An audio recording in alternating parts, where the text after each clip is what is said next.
This is Critical Nonsense, our high-lowbrow show about culture, science, and tech. This week, Joey asks me about unlikely internet inventions.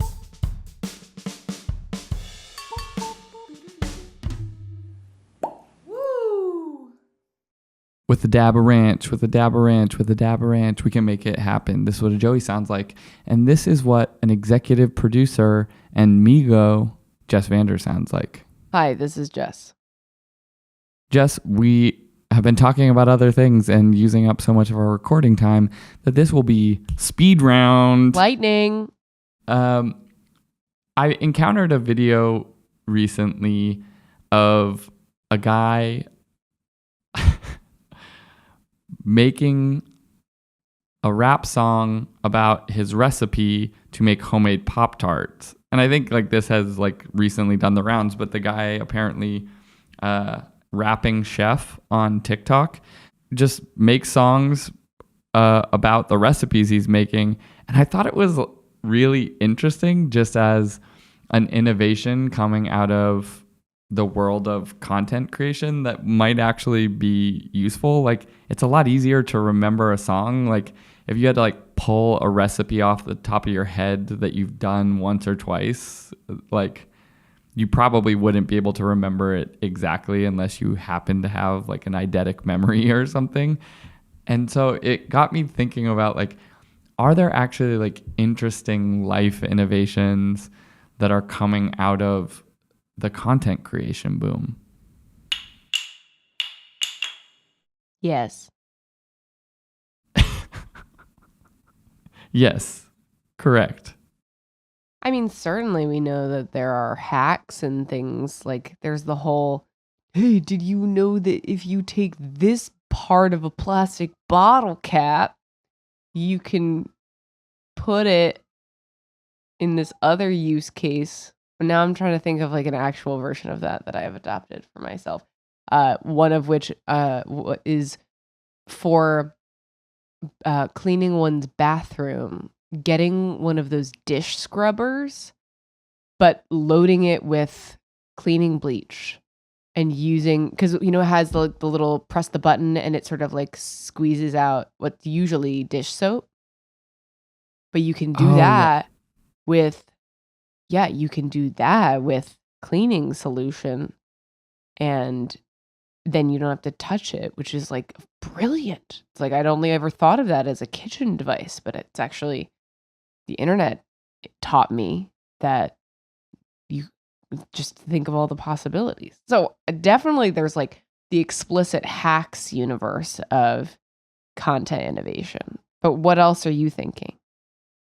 Well, you had brought up the evolution of the ABCs that you've encountered. Yes, this is true. I watched that video from Miss P, who I confirmed on TikTok is cool.Miss P. And it's actually also rap related. She made this phonics oriented rap song and dance for her students to know how to do all the ABCs and make the sounds of them. And it's all the kids are so engaged. They are locked in. They know they know all of it. And it's because it's just so much more compelling than, the standard ABC song, which also we knew wasn't doing it right because kids didn't understand that Elemento wasn't its own letter. It was Elemento and then P comes after Elemento. And so there was already an identified sort of tension, a problem with the ABCs in its origins, let alone the fact that it also the names of the letters don't give you the phonics of the actual sounds that they make. Never mind that kids just sort of end up glomming a whole series of letters together because they don't understand that it's its own thing. And where do you draw the line? Of course they don't, because why is W one letter but Elemento is not? Right? That's confusing. So this is just the kind of thing where it's the Miss P's of the world are really, they're not only solving for known challenges, but even other ones of what about just student engagement? What about getting people so excited about about their ABCs, not just now I know my ABCs. Next time won't you sing with me? Lame. I mean, like as you're saying it and I'm thinking about it, there's like a super cut of life hacks I saw recently, like what you were talking about. I can't find it. That was interesting, right? But the reality is this is all just like the power of song that is being deployed in as like a memory device more effectively. There are these engineering videos that get made where they like put them to songs about like, why does the steamroller like how does it work and how is it effective? And it's like, as one example, it does it with like many engineering related concepts, but it like explains the steamroller through song. And for some reason, like it's a video, it has a song, and I'm like remembering parts of this, like having watched it. I can't remember the full song that in the same way I might be able to if I like watched the like Rapping Chef do the Pop-Tart video a few times, but like, you know, he's like singing a hook about like crimping the edges, but like, I'm like, oh, right. Like the Elementos song, like to remember core concepts, or like these engineering videos, like all of a sudden just people are more effectively using it because it's also valuable in the content creation sphere. Sure. Schoolhouse Rock, right? Like, also take something that is otherwise uninteresting to people. Song is one part. I also think that sort of like physical, like, I mean, the dance culture of TikTok, like turning things into movements, or even, I mean, there's like a reason that for some videos that are about some like complex subject, they'll put like just like a run through of a video game as the backtrack, even if it has like nothing to do with it. Because like that's another sort of like mental hack of, okay, at least like you're visually stimulated so that you can focus on what's being said, or it keeps your attention. Like I feel like there's a number of those that are more like attention oriented. I don't know if that's innovation. Those might just be like attention keeping mechanisms. So then maybe there's a difference there, but some like all different kinds of ways to either make something actually stick in real life, or at minimum keep you watching the video. Well, it is interesting bringing up like the dancing component of stuff, of like, where are we? It feels like we are often unsophisticated from like a educational, like pedagogical perspective on how to do, you know, like outside of things like mnemonics or like acronyms. It doesn't feel like we, and maybe it's just my personal experience, like teach in ways to help memory.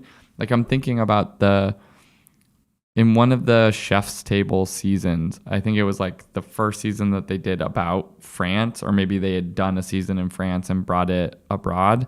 One of the chefs was talking about himself as a chef, like more in the lens of, if I'm remembering correctly, like dance and things like that. Like he says he learned how to cook through watching the way that his grandmother moved, and like that he has mastered like the movements of the kitchen. He like the way he was talking, he wasn't even like talking about his like I'm sure he talked about taste in his mouth and like all of those things, whatever, but he was like, I became a chef by like learning the movements and mastering the movements of the kitchen. Mm-hmm. And it like in this context of memory, right? Like you have sense memories that exist like in many different like modalities, but we tend to do like visual or maybe visuospatial like memories as devices to do things, but like auditory memory, like we know that olfactory memory is really strong, like taste. Like I remember in college some people were trying to like hack learning by like having a certain flavor of gum while they were studying and then making sure they had that gum when they were taking a test or things like that. But like physical memory also is like really interesting, of like, can you embed concepts in movement somehow, is like a thing I've never thought about until this conversation. Yeah, sure. For sure. There's like all kinds of improv exercises just like this. Like you have to, what's the game? Someone's going to yell at me for not knowing the name of this game, but you have to come up with like a sound and a movement to go with that sound, and you go around the circle and you like try to remember it and do them one after another, and it's a whole thing. I've never heard of that, but like I think we sometimes, or like I use sound sometimes as triggers, like I've described before, like I have a playlist that if I have to be like writing long form things or more business oriented things like proposals or whatever, that playlist can be a trigger for me to like kick me into that phase, because I'll listen to the playlist when I have to do those things. So it like accelerates the mental shifting. But I'm thinking about like, when we were working with the WNBA, some of the players were talking about like when I pull my hair back into a bun is like a signal to me, like I'm going into like warrior mode. I'm going out into the court, and like that, like if my hair's down and whatever, like I'm my everyday person. But like when I'm doing that thing, like I'm locking in, and it was like they described it as a trigger almost. Yeah. Get ready. Get ready. Up. But I don't know if I have other things that I do, and it feels sort of maybe like missed opportunity maybe is too dramatic, but like a under leveraged like aspect that I could be using to make my life easier, or make doing things that I don't want to do a little bit easier to do. Maybe you'll just have to consume more content, and then you'll find out. I'm just thinking about like like someone in finance being like, I'm doing complex derivatives. I have to get into the Black-Scholes model. Hold on, let me do my quick TikTok dance to remember the Black-Scholes, and like someone just like stands up at like a boardroom in like a suit and like does a quick dance, and they're like, oh, okay, right. So what we're not thinking about is like, here it is. I mean, it would make life more interesting if you're like in a meeting and a conversation shifts and someone just like gets up and does a quick dance, and then they're locked in. They're like, okay, right. They just need to jog their memory, and so they literally jog around the room. You know it's like, what is EBITDA again? Oh, right. Okay. Yeah.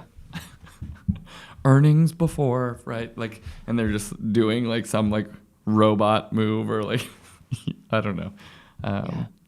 Wow, I didn't really think this is where this would go, but yeah, I enjoyed it.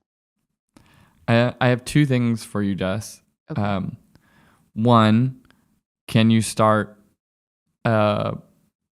singing TikTok recipe channel, because you like singing and you like cooking? So one, can you do that?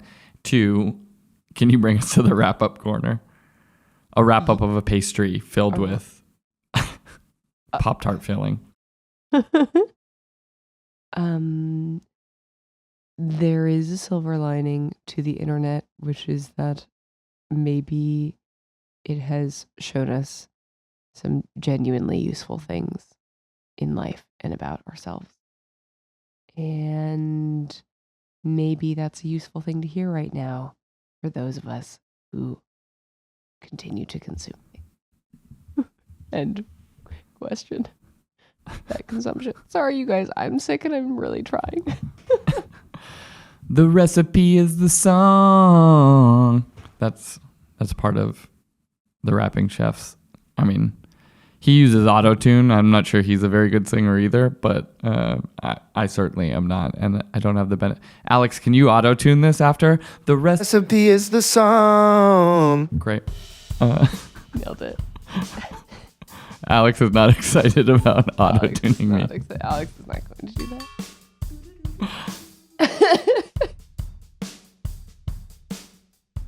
Critical Nonsense is a Sylvain production. Brought to you by Tarts. As always, we'd like to thank our executive producer and toaster strudel, Jess Vander. Thanks, and you're welcome. We'd also like to thank sound engineer and the power of our voices, Alex Contel. We'd like to thank our programming coordinator and hip hop popover, Les Jacobs. And thanks to our production crew and the movements of our kitchen, Sorry Gilbert, Nora Mestrich, Christy Jensen, Amanda Medina, and Amy Water. As always, thanks, Ellen. Thanks. Special thanks. Popovers. Popovers can get it. You know what else is actually a thing worth saying? Where is your stance on Pop-Tarts with icing versus Pop-Tarts without icing? And then where is your stance on Pop-Tarts cold, toasted, or frozen? Go. With icing, Pop-Tarts with icing, without icing, and then Pop-Tarts cold, frozen, or Room temp. what was it? Room temp? With icing better than without icing. Well, One. I think heated best, room temp second, cold I think worse. Although I don't know if I've had a cold Pop-Tart. let me tell you right now, the craziest flavors are the ones you kind of want frozen. If you've never tried a watermelon Pop-Tart in the freezer, you haven't really lived. It is surprising.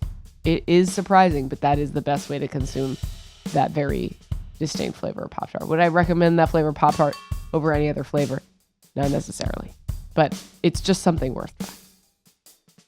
The toaster strudel is obviously the superior Pop-Tart.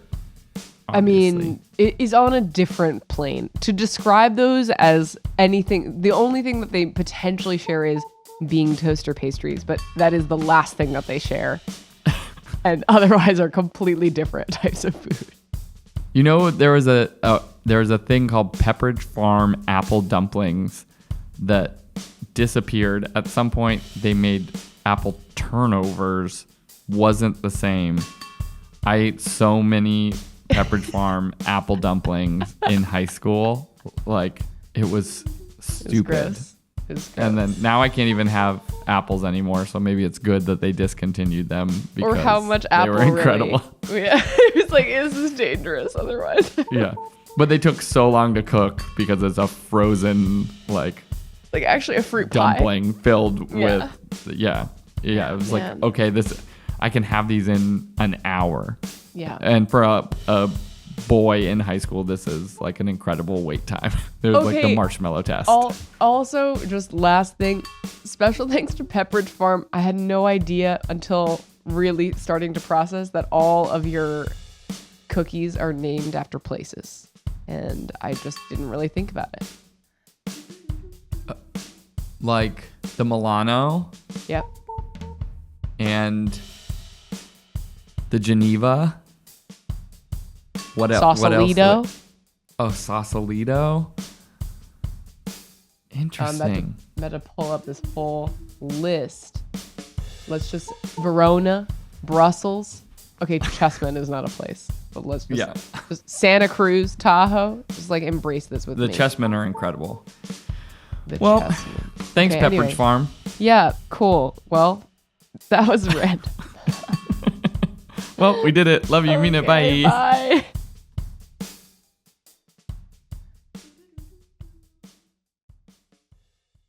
The recipe is the song.